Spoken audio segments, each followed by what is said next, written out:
Assalamualaikum warahmatullahi wabarakatuh. Di sini saya akan memperkenalkan diri terlebih dahulu. Nama saya Istifaroh dari kampus Institut Agama Islam Syarifuddin Lumajang.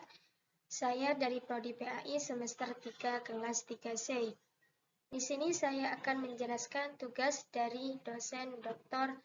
Ahmad Ikhwanul Muttaqin MPDI mata kuliah Model dan Strategi Belajar Mengajar dengan tema Teori Belajar Behaviorisme dan Konstruktivisme. Menurut behaviorisme, belajar adalah perubahan tingkah laku akibat dari adanya interaksi antara stimulus dan respon. Dengan kata lain, belajar merupakan bentuk perubahan yang dialami dalam hal kemampuannya untuk bertingkah laku dengan cara yang baru sebagai interaksi antara stimulus dan respon. Seseorang dianggap telah belajar sesuatu jika ia dapat menunjukkan perubahan tingkah lakunya. Adapun strategi agar siswa dapat aktif dan merespon dengan baik, maka siswa dapat melakukan kebiasaan yang dikondisikan, mengulang sesuatu yang hendak dicapai sehingga menjadikannya kebiasaan. Dan yang terakhir yaitu mencatat atau mendengar stimulus dari seorang guru. Dalam pandangan behaviorisme, siswa ditempatkan pada posisi individu menerima stimulus dari guru.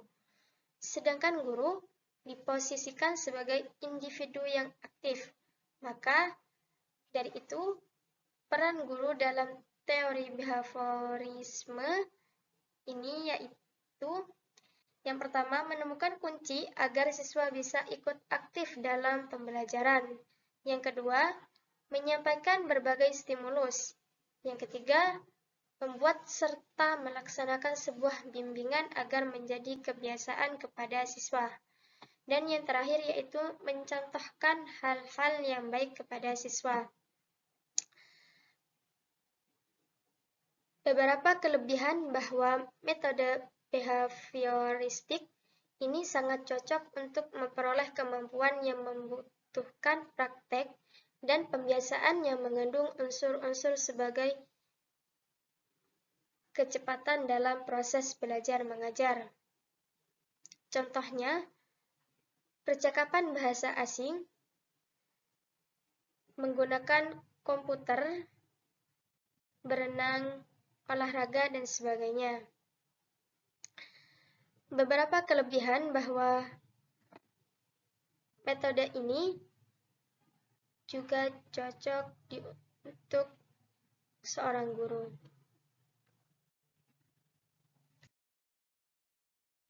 Selanjutnya di sini saya akan menjelaskan teori konstruktivisme.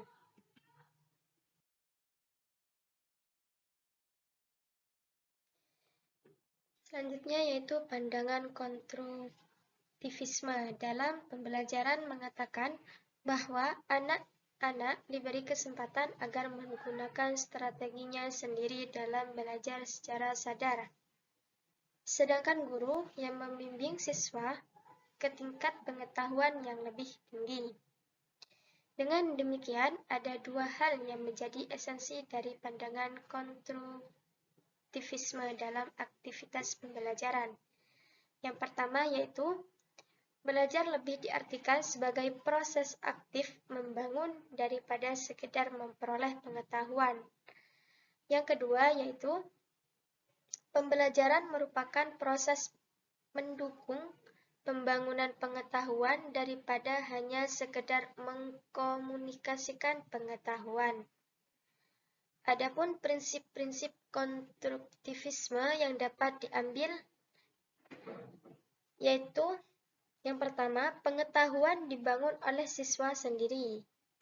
Yang kedua, pengetahuan tidak dipindahkan dari guru ke siswa, kecuali dengan keaktifan siswa sendiri untuk bernalar. Yang ketiga, siswa aktif mengkonstruksi secara terus-menerus sehingga menjadi perubahan konsep menuju konsep yang lebih rinci, lengkap, serta dengan konsep ilmiah. Dan yang terakhir yaitu guru berperan membantu menyediakan sarana dan situasi pembelajaran agar belajar mengajar berjalan dengan lancar. Adapun tokoh-tokoh pendidik yang ada kaitannya dengan teori konstruktivisme dalam belajar antara lain John Dewey, Jean Piaget, Maria Montessori, dan Lev Vygotsky.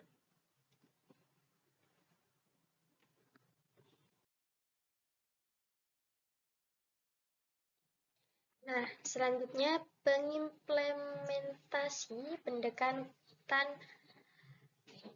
konstruktivisme dalam aktivitas pembelajaran memiliki beberapa karakteristik penting, yakni yang pertama yaitu siswa terlibat dalam aktivitas pembelajaran bersifat otentik dan situasional. Aktivitas belajar harus menarik dan menantang.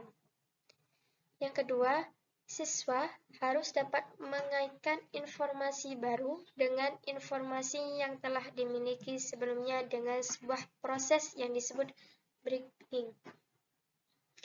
Yang ketiga yaitu siswa harus belajar konstruktivisme, menjelaskan fenomena, berpikir kritis, merumuskan pertanyaan, dan mengatasi masalah. Yang keempat, yaitu mampu merefleksikan pengetahuan yang sedang dipelajari. Yang kelima, guru lebih berperan sebagai fasilitator yang dapat membantu siswa dalam melakukan konstruksi pengetahuan. Yang terakhir yaitu guru harus dapat memberi bantuan berupa scaffolding yang diperlukan siswa dalam menempuh proses belajar.